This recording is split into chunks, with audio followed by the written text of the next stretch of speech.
예, 이번 시간에는 세액 감면과 관련되는 내용으로 창업 중소기업에 대한 세액 감면, 중소기업 특별 세액 감면에 대한 내용들을 간략하게 정리하도록 하겠습니다. 먼저 창업 중소기업에 대한 세액 감면입니다. 창업에 대한 개념을 좀 확인을 하셔야 되는데, 창업은 중소기업을 새로 설립하는 거고요. 창업일은 사업자 등록한 날입니다. 법인은 법인 설립 등기일이지만 개인 사업자는 사업자 등록을 한 날을 기준으로 판단하시면 되고요. 합병 사업 양도, 개인 사업자의 법인 전환, 폐업 후 재개업이나 사업 확장 또는 다른 업종 추구하는 거 이런 것들은 창업에 해당되지 않습니다. 그래서 창업에 대한 개념을 정확하게 이해를 하시고요.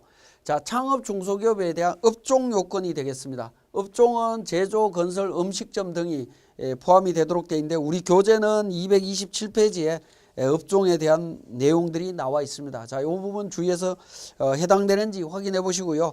우리 그 표에 보시면 2018년 5월 29일 이후에 창업한 부분 적용하는 게 있는데, 통신판매업이나 개인 소비용품 수리업, 이용 및 미용업 같은 경우에는 5월 29일 이후 창업분만 적용이 된다라는 거 기억을 하셔야 되겠습니다. 자, 그 다음에 창업 중소기업에 대한 세액 감면 규정이 굉장히 좀 복잡해졌는데 내용을 정리를 하시면 청년 창업 기업에 대한 요건이 나옵니다. 개인 사업자로 창업하는 경우에 대표자가 창업 당시에 15세에서 34세 이하인 사람으로 규정을 하고 있습니다. 그런데 이 부분도 원래 창업은 34세가 아니라 29세 이하로 되어 있습니다. 이하로 되어 있는데 34세로 변경이 되는데 이게 기준점이 언제냐면 18년 5월 29일입니다. 29일. 5월 29일 이후는 34세, 이전은 29세로 되어 있다라는 거죠. 창업도. 자, 5월 29일 이전은 청년 창업은 29세 이하 사람만 되는 거고요. 법이 개정된 이후부터는 34세까지 이렇게 된다라는 거. 나이 기준이 5월 29일 기준으로 달라진다라는 점 기억하셔야 되겠습니다. 자, 창업 중소기업에 대한 지역 요건입니다. 창업 보육센터나 청년 창업 중소기업은 전국 모든 지역입니다. 특히 청년 창업은 모든 지역에서 가능하다. 그 다음에 창업은 이제 수도권 과밀 억제권역 외 지역입니다. 그래서 일반적으로 우리가 창업 중소기업 적용할 때는 수도권 과밀 억제권역 외 지역으로 이해를 많이 하고 있는데, 청년 창업 중소기업은 모든 지역에서 가능하다라는 점 기억하시고요. 창업 중소기업에 대한 세액 감면, 최초로 소득이 발생한 과세 연도와 4년 이내에 끝나는 과세 연도까지 세액을 감면을 해줍니다.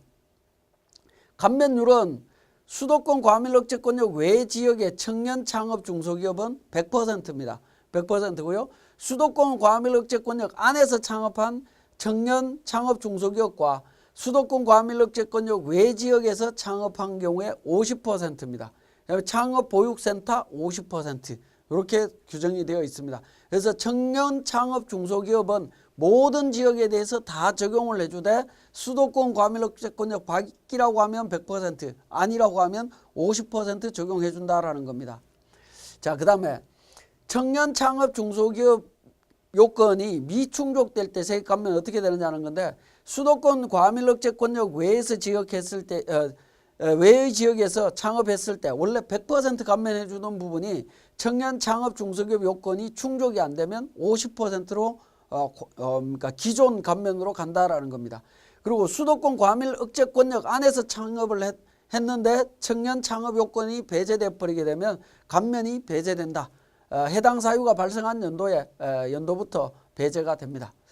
자, 그 다음에 18년 5월 29일 이전에 감면을 하는 경우에 어떻게 되냐. 이전 창업은 75%와 50%로 되어 있습니다.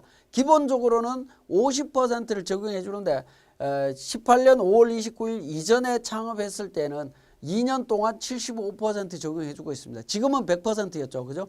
그게 조금 차이가 있고요. 창업 벤처 중소기업 창업 후 3년 이내 벤처기업으로 확인이 돼야 되고요. 배제는 확인이 취소되거나 유효기간이 만료일이 속하면 그때부터 배제를 합니다. 감면은 50% 적용해주고 있습니다. 자, 에너지 신기술 중소기업에 대한 세액 감면 해당이 된다면 50% 해줍니다. 그런데 창업 중소기업과 창업 벤처 중소기업 적용받을 때는 에너지 기술 관련되는 감면 적용하지 않습니다.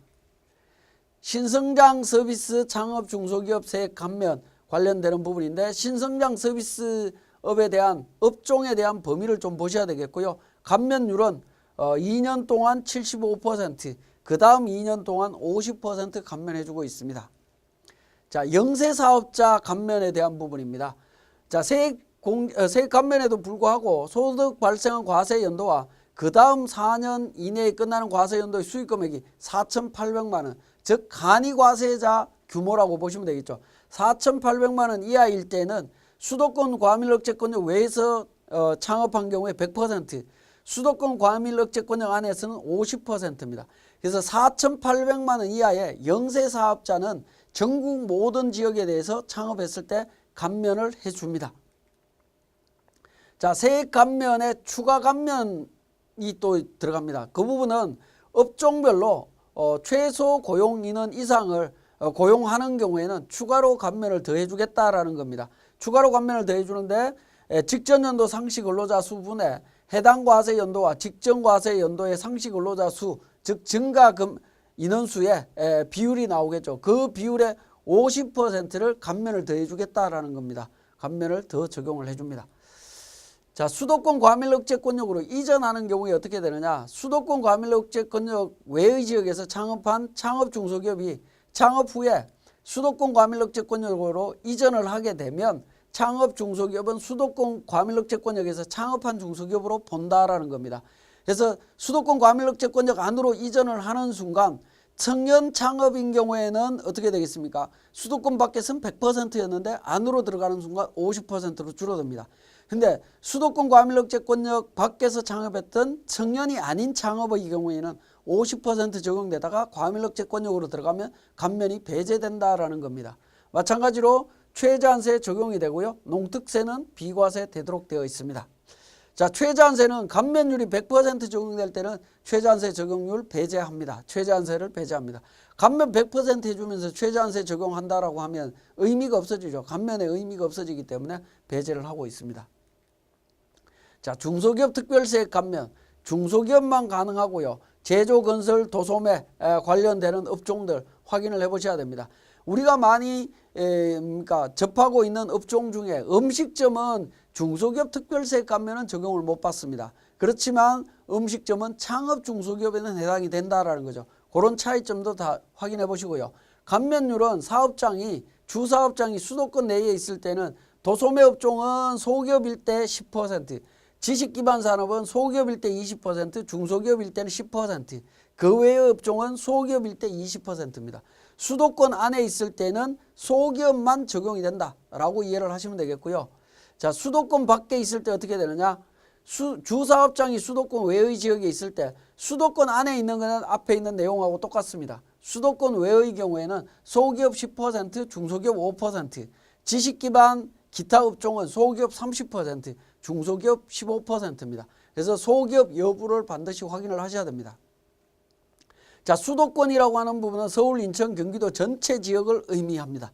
그리고 소기업에 대한 판정은 매출액이 중소기업 기본법 시행령 별표 3을 준용해서 계산한 금액을 말합니다. 자, 그 내용을 우리 교재를 통해서 잠깐 한번 확인을 해보시면, 자, 우리 교재 238페이지입니다. 소기업에 대한 범위가 나오죠. 업종별로 나오는데 평균 매출액이 최대 120억 이하, 최소 10억 이하로 되어 있습니다. 10억 이하로. 그래서 음식점은 10억 이하가 소기업입니다. 음식점은 교육, 학원 같은 경우 10억 이하고요. 도소매 업종은 50억 이하가 소기업이 되겠습니다. 과거에는 직원 수로 판정을 했었는데 지금은 이제 매출액으로 판정한다라는 부분이고요. 자, 그다음에 감면세액의 계산에 있어서 산출세액 곱하기 과세표준분의 감면소득금액 분의 감면 비율로 되어 있는데, 여기 이제 과세표준으로 되어 있는 부분은 오류입니다. 과세표준이 아니고 종합소득금액 기준으로 계산하도록 되어 있습니다. 과세표준이라고 하는 금액은 우리 법인세법을 적용할 때 과세표준으로 가는데, 소득세법에서는 종합소득으로 가는 게 맞습니다. 종합소득금액으로 가도록 되어 있습니다. 자, 중복지원 배제 부분을 잠깐 한번 보도록 하겠습니다. 감면 한도부터 먼저 정리를 해야 되겠네요. 자, 감면 한도는 상시 근로자 수가 감소했을 때 1억 원을 기준으로 해서 1억 원에서 감소한 인원수당 500만 원에서 계산하도록 되어 있고요. 그래서 최고 한도 금액은 1억 원이 되겠습니다. 1억 원인데 근로자 수가 감소하게 되면 한 사람당 500만 원씩 한도가 줄어든다라는 거 기억을 하시고요. 그 다음에 최저한세 적용되고 농특세 비과세 됩니다. 고용정대나 사회보험료세액 공제와 중복 허용이 된다. 작년까지만 해도 중복 적용이 안 됐었는데 지금 중복 적용이 됩니다. 자, 그 다음에 복식부기 의무자를 제외한 그러니까 사업자는 추계신고 시에도 적용이 가능합니다. 즉 복식부기 의무자는 추계신고하게 되면 감면이 적용이 안 된다라는 점 기억을 하셔야 되겠습니다. 자, 지금까지 설명드린 내용으로 우리 세무사랑 프로에서 창업 중소기업 또는 중소기업 특별세액 감면 적용 과정을 살펴보도록 하겠습니다. 자, 교재 243페이지의 세무사랑 프로 운용 방법에 대한 부분입니다. 백두무역 상사는 이제 수도권 내에 소기업으로 중소기업 특별세액 감면 적용받고자 한다라고 해서 감면 소득금액에 대한 내용이 나와 있습니다. 종합소득금액, 도소매업 소득, 건설업 소득, 과세분 소득 나옵니다. 자, 우리 감면을 적용하기 위해서는 반드시 소득구분계산서가 먼저 작성이 돼 있어야 됩니다. 소득구분계산서에 작성된 제조 도매와 관련되는 감면 소득금액이 있죠. 자, 이 부분을 기준으로 작성을 하게 됩니다. 작성을 하게 되는데 기본적으로 우린 교재에 자료가 주어져 있기 때문에 이 자료를 바탕으로 진행하겠습니다. 자, 그리고 소득구분계산서가 작성이 되고 나면 뒤에서 설명이 되겠지만 소득공제신고서나 종합소득신고서를 작성을 하게 됩니다. 소득공제신고서와 종합소득신고서를 미리 작성을 합니다. 미리 작성하는데 첫 번째 탭에서 소득금액 명세 내용과 2월 결손금 관련되는 부분, 소득공제 관련되는 부분 반영을 해서 종합소득세에서 산출세액을 1차적으로 계산을 하게 됩니다. 자, 계산을 한 후에 이 내용을 저장하시게 되는데 이때 나온 산출세액 9,600만 원 기준으로 감면세액을 계산하게 됩니다. 그렇기 때문에 소득구분계산서 작성 후에 소득공제신고서, 종합소득세 신고서를 1차적으로 작성하신 다음 산출세액 계산 후 감면세액을 계산하시면 되겠습니다. 저장하신 후에 공제감면 성실신고 탭에서 우리 두 번째 부분에 보시면 세액공제 감면 부분이 있습니다. 그래서 감면세액 조정계산서가 있죠. 여기에서 적용을 합니다. 자, F4 구분에서는 F2번 코드 도움을 통해서 확인을 하시면 됩니다. F2번 코드 도움에서 감면받고자 하는 감면 종류를 선택하시면 됩니다. 자, 중소기업 특별세액 감면을 기준으로 설명을 드리면 중소기업 특별세액 감면은 업종별로 감면율이 다르기 때문에 그러니까 감면율별로 적용을 하시면 되는데 자, 산출세액이라든가 이런 부분들은 F12 불러오기를 통해서 반영하시면 됩니다. F12 불러오기를 통해서 반영하시게 되면 우리 종합소득세 신고서에 반영되어 있는 산출세액으로 반영이 되게 되고요. 종합소득금액도 마찬가지로 소득금액도 우리 종합소득 신고서에 반영되어 있는 내용으로 자동으로 반영이 됩니다. 그리고 감면소득은 여러분들이 직접 입력을 하셔야 되죠. 소득구분계산서 내용을 통해서 입력을 하시면 됩니다. 그렇게 하시고 감면율 적용하시면 감면세액이 계산이 됩니다. 자, 우리 교재에 있는 내용으로 가면 산출세액은 9,460만 원이고요. 자, 감면 부분이 5천만 원입니다. 도매업일 때 5천만 원, 종합소득금액 3억 5천으로 자료가 나와 있습니다. 자, 감면율 10% 적용했습니다. 자, 그 다음에 두 번째 감면에 대해서 산출세액 9,460만 원이고요. 자, 감면소득 이 건설업에 대해서 2억 5천 적용이 되어 있습니다. 그리고 총 3억 5천이죠. 20% 적용을 했습니다. 자, 이렇게 이제 감면 부분을 적용을 해주시면 되겠습니다. 자, 감면 부분을 적용을 하게 되면 그러니까 감면세액이 계산이 됩니다. 자, 이 내용이 감면세액 조정계산서가 다 작성이 되게 되면 저장을 하고요. 저장을 하신 후에 공제감면에서 감면세액 신청서가 있습니다. 신청서에서 F12 불러오기를 통해서 반영을 합니다. 자, 반영을 하고요. 저장을 합니다. 저장을 하신 후에 과표 및 세액 계산서에 종합소득 신고서로 옵니다.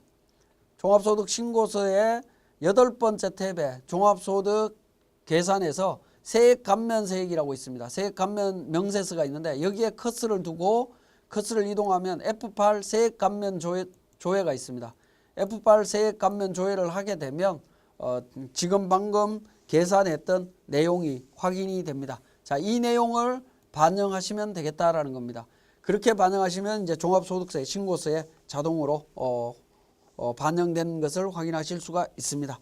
우리 교재 244페이지에 사례를 하나를 보면 동일한 사례인데 종합소득 금액이 2억 5천이고 도매업에서 결손이 났고 건설업 2억 5천, 부동산 임대가 5천입니다. 즉 부동산 임대는 감면이 안 되는 부분이고요. 이런 경우에 도매업에서 발생된 이 결손 5천만 원을 어떻게 정리할 거냐 하는 부분입니다. 자, 이 부분은 조세특례제한법 143조 3항에 따라서 건설업과 부동산 임대업으로 안분해서 적용하도록 되어 있습니다. 도매업 결손금 5천만 원을 건설업 부동산 임대로 안분해서 건설업 감면소득은 2억 5천이 아니라 2억 5천에서 안분된 4,100만 원을 차감한 금액을 기준으로 해서 감면을 적용해라라는 겁니다. 그렇게 하면 943만 3,408원이라고 하는 숫자가 나오게 됩니다. 그래서 감면을 적용하실 때 감면 업종 중에 결손이 발생했을 때는 그 결손 부분에 대해서는 비감면 부분과 안분 계산한다라는 점 다시 한번 확인을 하시고 감면 부분을 마치도록 하겠습니다.